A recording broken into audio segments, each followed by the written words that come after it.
એ દુઃખના નથી પણ પોતાના હરખના આંસુડા છે બાપ. અને પોતાની માં હોય ને એ તો બધાય સેવા કરે, પણ સાસુને માનું પાત્ર આપવું ને એ તો ગયા જન્મના પૂર્વના પુણ્ય હોય ને. આ જેટલી પુત્ર વધુઓ છે ને એ પુત્ર વધુઓ એના મા બાપના નામ રોશન કરી દીધા હો.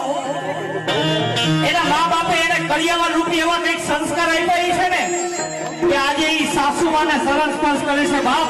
એક જોરદાર તાળીઓના ગણગણથી એના મા બાપને વધાવી લઈએ.